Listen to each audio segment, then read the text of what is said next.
welcome to Sir-Kenneth's Talk Show! Good evening and welcome back to this new edition of Sir-Kenneth's Talk Show. If you are new, if this is your first time being here, please hit the like button, subscribe to my channel so you don't miss another episode of Sir-Kenneth's Talk Show. And if you've been here before, welcome back. So today we'll be talking about another YouTube movie. It's called Lost in Love. Yes. But before we begin, please note to hit the like button and subscribe to my channel. And don't miss another episode of Sir-Kenneth's Talk Show. Alright, so now let's get into it. So this movie, Lost in Love, it actually came out, I think, last week. And it stars MAURICE and WATS. So I checked out this movie and it's about this guy. His name is Philip. Philip is the character played by MAURICE. And you know, this Philip guy is a rich kid. His father is like a very rich man, and so he is reckless with his father's money. He's 32 years old. He's in his 30s already. He isn't married. He doesn't have a job. Nothing like to show for, like, he doesn't have anything doing, like, he's irresponsible. Let me just put it that way. Okay, he spends all of his father's money attending parties, going to clubs, hooking up with girls, different girls every day. So that's basically the kind of life he lives, until he meets this girl in a restaurant who is a waitress in a restaurant. Her name is Uzo Amaka. Yeah, I hope I'm pronouncing that right. Her name is Uzo Amaka. So this guy, you know, when he meets her the first time, because she is very pretty and she's very curvy, and you know, when he sees her the first time, all he thinks about is his sexual pleasures, you know. But it's not until when this girl starts working for his father employs her as a housemaid. I know he continues to harass this girl, like he continues to bother her, talking about he can do things for her that nobody has ever done for her, only if she, you know, gave him the opportunity to like sleep with her, you know. So he basically just wants to get in her panties. So but this girl is very resistant. She has this whole, you know, good girl act, talking about she's a good girl. She doesn't do guys who are irresponsible. She doesn't do guys who go spend all their time clubbing, changing girls every day and every night.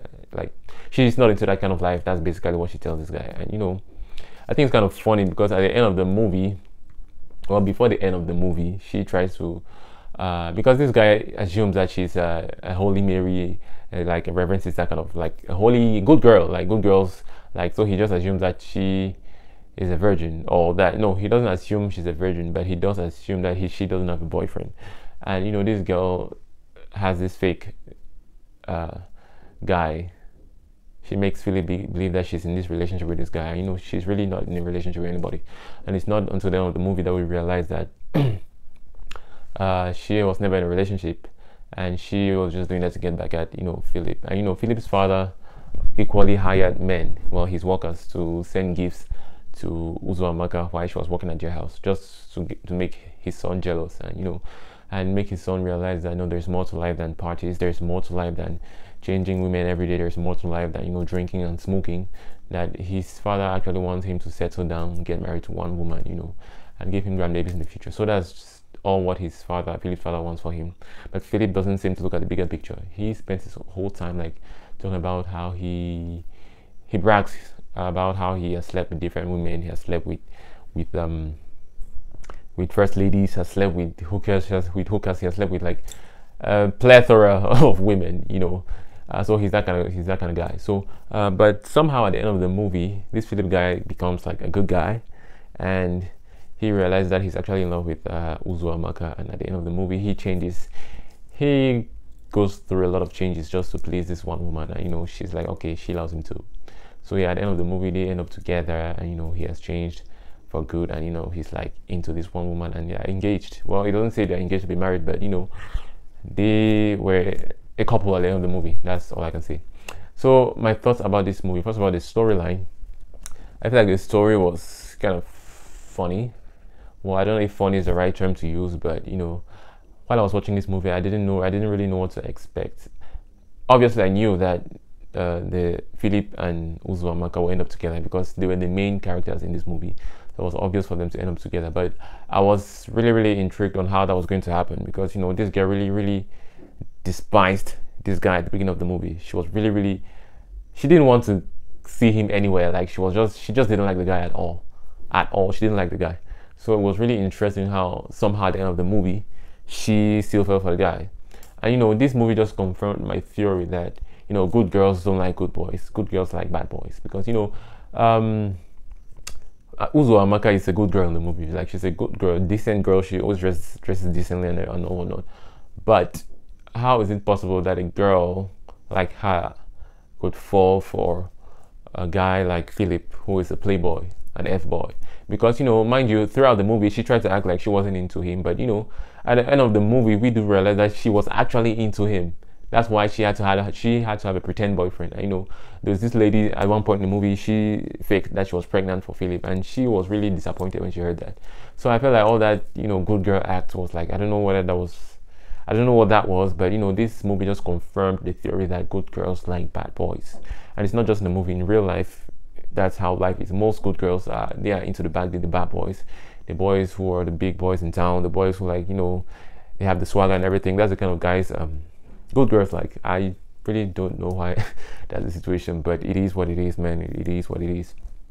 And also, yeah, so I feel like the story, the overall story, like overall script and, you know, story development, it was quite intriguing. Not intriguing, but you know, it was quite, you know, I think it was interesting how they all just switched at the end of the movie. I feel like it happened so abruptly, though they actually tried to make it not look too abrupt, but I feel like it still happened so abruptly. Like the way she just turned from despising this guy to falling in love with him, I really did not see that coming. I really did not see that coming. And also, this guy it's easy, it's understandable for a girl to actually like a guy, a good girl to like a bad boy, but for a bad boy to like change completely into good for a girl, it's very rare. Because at the end of this movie, this guy gives up partying, he gives up drinking, he gives up, you know, smoking. It's very rare to find a guy who's going to give all of that up for a girl he has met like a few weeks ago. It's really, really rare in real life, but you know, hey, in this movie it happened. So I don't know, I really do not know. But anyway, so okay, that's it. If I'm to rate the story on its own, well, I'll just rate the whole movie at the end. I don't want to rate the story separately. So if I'm to rate the performances, okay, my top performance goes to Maurice Sam. Yeah, because I feel like I've seen him in 3 movies already, and you know, the role he played in this movie, the character he played in this movie, is quite different from the last 2. So that's why I would like to give him the top performance of this movie. And you know, I feel like the girl to the lady, Pearl Watts, I feel like she's a good actress too. This is my first time seeing her in a movie. I think like she's a good actress, but I would like to say in other movies to actually, you know, give her like a rating, a proper rating, because I can just rate her out of 1 performance. So yeah, my top performance goes to Maurice Sam. And you know, the entire cast and crew. I feel like the gate man, the guy who played the gate man, that guy was really funny. I think like he's a great actor too. I feel like he should be a comedian, not just an actor. I feel like he's a comedian because it was really, really funny. And they kind of tried to give him a bald head, but I feel like that guy in real life doesn't have a bald head. They just shaved the middle of his head to make it look bald, but I don't think he has a bald head. I feel like that was all part of like the hair and makeup people who thought it was a good idea to give him a bald head. But anyway, yeah, so that's it for the performance. I feel like the chief, that's Philip's father, the chief, he's a good actor as well. I feel like he killed his role as well. So yeah, overall, the movie, if I'm to grade the movie, and the costuming. Oh, another thing before I talk about the costuming, this girl, Uzo Amaka, played by Pearl Watts. You know, at the beginning of the movie, she always wore like oversized clothes that didn't really, because she's very curvy. Okay, I didn't realize that until way into the movie, because at the beginning of the movie she had oversized clothes which didn't really, you know, showcase her curves. But there's this one point in the movie where she wears this white dress, this revealing white dress she wore to go out somewhere. I was like, wow. Myself, I was like shook. I didn't know that's what she was hiding under all of those clothes. So she's really, really curvy. I don't know if those are real curves or it's, you know, these days a lot of people are doing, you know, BBLs and, you know, stuff like that. But this, I don't know, this lady, she's really curvy in this movie, really curvy. And there's also a time in the movie where she wore like a yellow dress. It's really revealing. And your boy Philip was lost in all of those curves. Yeah, so for the costume and for the costumes, I feel like, well, the outfits were good as well. I mean, they were appropriate for the story, and you know, each outfit worn by each character at every point in the movie, it actually made sense. So yeah, so overall, if I'm to grade this movie on 10, if I'm to rate it on 10, I'll give it a 7 on 10.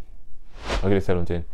I would have given it an 8 if the story, if like the main idea in the story was a little more pertinent, you know, because you know the last movie review I did was Rules, the movie Rules, and I did love this main idea in the story, which was like gender equality. In a way, it was talking about gender equality because there are certain jobs meant for men that women couldn't have. So that's a very pertinent topic, and that's why I gave that movie. I think I gave it an 8.5 on 10. So this other movie, I'm going to give it a 7 on 10 because I feel like its main purpose is just for entertainment. Yes, there's a moral story there's a moral in the story, which is, you know, you shouldn't live life like you're 16 years old when you're actually 32. That you should learn to man up, learn to grow up. It's very important too. Yes, but I feel like these are all stories we've heard before. It has just been told in a different way. That's why I'm giving it a 7 on 10. But I think it was a good movie altogether. The cast was good, the actors were good. Yeah, so that's just what I think about the movie. Thank you for staying in to Sir-Kenneth's talk show. Please, if you haven't liked, please like and please subscribe. I'm begging you, please like and subscribe, okay? And stay tuned to Sir-Kenneth's talk show and don't miss another episode. If you have any other movie recommendations, please do leave in the comment section. Thank you again once more for tuning in. See you next time. Bye. Peace.